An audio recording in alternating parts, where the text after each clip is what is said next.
මම try කරනවා මෙන්න මේ දෙකේම ලාවා කේක් එක. Domino's එකේ ලාවා කේක් එක බලා ගන්න පුළුවන්කම තියෙන්නේ. මම හිතුව තරම් රසක් නම් මේක ඇත්තටම නෑ. හායි ඉතින් ඔන්න සාදරයෙන් පිළිගන්නවා අදත් මගේ මේ channel එකට. ඉතින් මම කාලයක් තිස්සේ කරන්න කියලා හිටපු වීඩියෝ එකක් තමයි අද කරන්නේ. ඉතින් Pizza Hut එකේ ලාවා කේක් එකයි Domino's එකේ ලාවා කේක් එකයි compare කරලා බලන්න තියෙන්නේ. ඉතින් ගොඩක් කට්ටිය නම් දන්නවා මොකේද ලාවා කේක් එක රස කියලා. ඒ වුණාට අද මම try කරනවා මෙන්න මේ දෙකේම ලාවා කේක් එක මොකද්ද වැඩියෙන්ම රස කියලා. ඉතින් අපිට Pizza Hut එකේ ලාවා කේක් එක මෙන්න මේ විදිහට තමයි බලා ගන්න පුළුවන් වෙන්නේ. Pizza Hut එකේ මේ විදිහට ස්ටික් එකක් ගහලා මේ විදිහට අපිට හැන්ද මෙතනින් දාලා මේ විදිහට අපිට ලස්සනට එවලා තියෙනවා. ඉතින් අපිට මේ විදිහට තමයි Domino's එකේ බලා ගන්න පුළුවන් වෙන්නේ. Domino's එකේ අපිට පැකින් එක මේ විදිහට බලා ගන්න පුළුවන්. මේ විදිහේ පෙට්ටි එක සාමාන්‍යයෙන් මේ විදිහේ ඌබ එකෙන් ගෙන බින්ද ඌබ එකේ ස්ටිකර් එකක් ගහලා මේ විදිහට. ඉතින් මේකට සාපේක්ෂව මේකේ පැකින් එක නම් ලස්සනයි. මෙන්න මේ විදිහට අපිට ලස්සන පැකින් එකක් තියෙනවා. ඉතින් පැකින් එකෙන් වැඩක් නැහැ නේ. අපි රස තමයි බලන්න ඕන. අපි එකින්ද රස බලමු. ඉතින් අපිට ඔන්න Pizza Hut එකේ මේ විදිහට හැන්දක් දීලා තියෙනවා. ඉතින් Domino's එකේ එළියෙන් හැන්දක් නැහැ. මං හිතන්නේ සාමාන්‍ය මේකේ මතක විදියට පොඩි හැන්දක් අපිට දීලා තියෙනවා. ඒක එළියෙන්ද ඇතුළෙන්ද දෙන්නේ කියලා මට එහෙම ලොකු ගාණක් නැහැ. අපි කොහොම හරි ඕපන් කරගමු. ඕපන් කරලා බලමු කොහොමද මේ දෙකේ රස කොහොමද මොකද්ද හොඳම රස තියෙන්නේ. මොකද්ද සුවඳ මොකද්ද මේ ඔක්කොම ටික විස්තර ටික බලමු අපි ඇතුළේ. මෙන්න මේ විදිහට මම ඕපන් කරගන්නවා. හරි ඊට පස්සේ මම මෙන්න මේ විදියට ඔයගොල්ලන්ට පෙන්නන්න. හරි මේක නම් ඇතුලේ අපිට හැන්දක් හම්බෙලා තියෙනවා Domino's එකේ. Domino's එකේ මෙන්න මේ වගේ පොඩි හැන්දක් අපිට හම්බෙලා තියෙනවා. ඉතින් අපි මේ විදියට එළියට ගන්නම් මම පැකින් එකෙන්. මෙන්න මේ විදියට තමයි අපිට Domino's එකේ ලාවා කේක් එක බලා ගන්න පුළුවන්කම තියෙන්නේ. සුවඳක් නම් එනවා Domino's එකේ. ඉතින් අපි වැඩි කතා නැතුව Pizza Hut එකෙත් මෙන්න මේ විදියට ඕපන් කරගමු ස්ටිකර් එක ගලවලා ඉවරලා. මේ විදිහට Pizza Hut එකෙත් මම ඕපන් කරගන්නවා.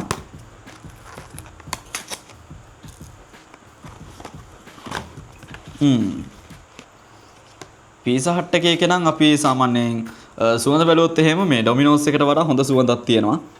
මේ තියෙන්නේ Pizza Hut එක, මේ තියෙන්නේ Domino's එක. ඉතින් නෑ පැටලෙන්නේ නෑ. මෙන්න මේ විදිහට අපිට Pizza Hut එකේ මෙන්න මේ විදිහට මාක් එකක් තියෙනවා. Domino's එකේ එහෙම නෑ. අපි ඉතින් වැඩි කතා නැතුව මෙන්න මේ දෙකේ රස බලමු. සුවඳ බැලුවොත් නම් අපිට වැඩි ප්‍රමාණයක් දෙන්න පුළුවන් Pizza Hut එකට හොඳ සුවඳක් තියෙන හින්දා අපි ඉතින් මෙන්න මේ දෙකේ රස බලමු එහෙනම් කොහොමද රස කියලා වැඩි කතා නැතුව. ඉතින් මම හිතනවා මෙන්න මේ හැන්දට වඩා මෙන්න මේ හැන්ද හොඳයි කියලා පොඩි හැන්දක් තියෙන්නේ. ඉතින් අපි මුලින්ම අන්පැක් කරගත්තේ Domino's එක. අපි Domino's එකේ රස බලමු මුලින්ම කොහොමද කියලා. මෙන්න මේ විදිහට අපිට බලා ගන්න පුළුවන් මේගොල්ලොන්ගේ මේ විදිහට ඔන්න ලාවා කේක් එකේ ලාවා එහෙම අපිට මේ විදිහට චොක්ලට් මැදින් තියෙනවා. ඉතින් මම මුලින්ම අයිනෙම් try කරලා බලන්නම් කොහොමද රස කියලා. මෙන්න මේ විදියට මේකේ මේ උඩ නිකන් අර පපඩම් වගේ මෙන්න මේ විදියට කැඩෙනවා. කොහොමද දන්නේ ඒක කොහම හරි ඒක ගන්නත් බෑ පපඩම් වගේ මොකද්ද වෙලා තියෙන්නේ. ඒක හරි අමුතුයි. මෙන්න මේ විදියට මම Domino's එකේ ලාවා කේක් එක try කරන්න යන්නේ.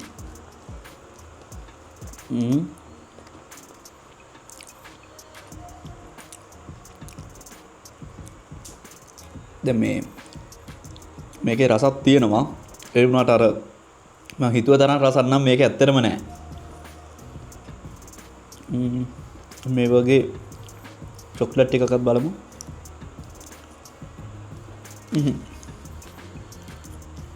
අපිට මේකත් බලන්න පුළුවන්. Pizza Hut එකේ එකක් try කරලානේ. අපි Pizza Hut එකේ එකක් try කරලා බලමු. හරි මෙන්න මේ විදිහට තමයි දැන් ලුක් එක තියෙන්නේ. අපි බලමු Pizza Hut එකේ එක. හරි ඉතින් අපිට Pizza Hut එකෙන් හැන්දක් දීලා තියෙනවානේ. අපි ඒකෙන්ද Domino's එකෙන් ගන්න ඕනේ. Pizza Hut එකේ try කරලා බලමු. ඉතින් මෙන්න Pizza Hut එකේ නම් මෙන්න මේ විදිහට මේ ඒක අර වගේ කර වෙලා නැහැ. ඒ කියන්නේ මේ හොඳට මේ තියෙනවා බලන්න පුළුවන් මෙන්න මේ විදිහට. අපිට මේ විදිහට ගන්න පුළුවන්. ඒක නිකන් අර කේක් එකේ ස්වරූපය තියෙනවා. අරක නිකන් පපඩමක් වගේ වෙලා තියෙන්නේ. කොහොමද දන්නේ ඒක නම්?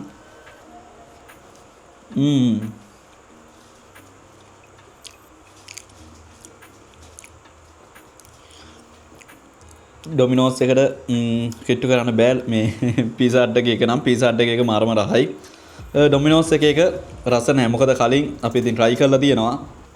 ඒකත් එක්ක තමයි ඔයාලත් එක්ක මේ experience එක මට බෙදා ගන්න හිතුනේ. මොකද Domino's එකේ එක රස අඩුයි. ඒක කොහොමද දන්නේ එක එක්කෙනාට රස වෙනස් වෙනවනේ. ඒක මම දන්නේ නැහැ. කොහොම හරි ඔන්න පීසා හට් එක මට රසයි. ඔයාගේ රසත් අනිවාර්යයෙන්ම කමෙන්ට් එකක් මාර්ගෙන් කියාගෙන යන්න. මොකද ඉතින් කෙනාගෙන් කෙනාට රස වෙනස් හින්දා අනිවාර්යෙන් ඔයාලා try කරලා රස කියන්න දැනටම try කරලා ඇත්තේ. මෙන්න මේ විදිහට චොක්ලට් අපිට බලා ගන්න පුළුවන්. මෙන්න මේ විදිහට පීසා හට් එකේ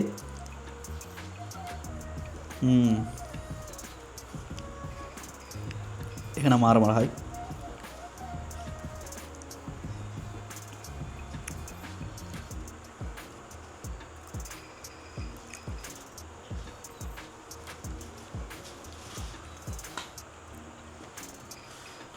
ඉතින් ඔයාලා බලා ගන්න පුළුවන් මගේ කෑම ගැන. ඒ කියන්නේ ඩොමිනෝස් එක මෙච්චරයි try කරේ හරි. මෙන්න මේ විදිහට පීසා හට් එකේ මම මෙච්චර try කරලා තිනවා. ඇතුලේ ඔයගොල්ලන්ට බලා ගන්න පුළුවන් මෙන්න මේ විදිහට මේ පාට දෙකත් පොඩි වෙනසක් තියෙනවා. කොහොම හරි ලකුණු ගත්තොත් එහෙනම් මේකට 10න් 9ක් දුන්නත් මේකට දෙන්න තියෙන්නේ 10න් 4ක් 5ක් ඒ වගේ ප්‍රමාණයක් ඩොමිනෝස් එකට. අපි තව try කරමු. ඊට කලින් බලමු ඩොමිනෝස් එකේ ලාවා කේක් එක කීයක් වුණාද පීසා හට් එකේ ලාවා කේක් එක කීයක් වුණාද කියලා. ඉතින් මම Uber එකෙන් ගෙන්න ගත්තේ. Uber එකේ සඳහන් වෙලා තියෙන price එක තමයි ඔයාලත් එක්ක share කරගන්න යන්නේ. ඉතින් ඩොමිනෝස් එකේ ලාවා කේක් එක වුණා 493ක මුදලක්. ඉතින් අපි Uber එකෙන් ගෙන්නත් දිනම් මෙහි tax එකක් එහෙම හොඳ tax එකක් අපිට පෙන්නනවා. ඉතින් අපි බලමු පීසා හට් එකේ ලාවා කේක් එක කොහොමද කියලා.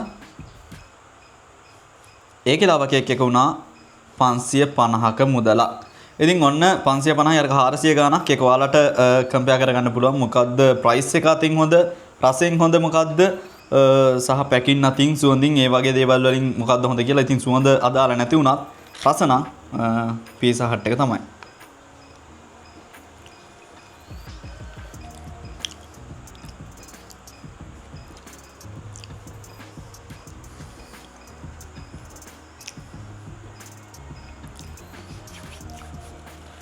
ඉතින් ඔන්න කාලා ඉවරයි. ඒ කියන්නේ තව ටිකක් තියෙනවා.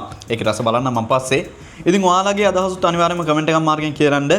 මොකේ ලාවා කේක් එකද ඇත්තටම හොඳ කියලා. ඉතින් ඩොමිනෝස් එකේ තව මම දැක්කා රෙඩ් වෙල්වට් ලාවා කේක් එක වගේ එකක් තිබ්බා. ඉතින් ඔයාලා තීරණය කරන්න මොකද්ද හොඳ මොකද්ද රස. ඒ වගේ දේවල් අනිවාර්යෙන් කමෙන්ට් එකක් මාර්ගෙන් කියරන්න. සහ ඉස්සරහට ගෙන්න ඕනේ මොන වගේ වීඩියෝස්ද කියලා. ඒවත් අනිවාර්යයෙන්ම කමෙන්ට් එකක් මාර්ගෙන් කියලා යන්න අමතක කරන්න එපා. එහෙනම් ඉතින් තවත් අලුත් වීඩියෝකින් හම්බෙමු. ගිහින් හැමෝටම සුබ දවසක්. ජය වේවා.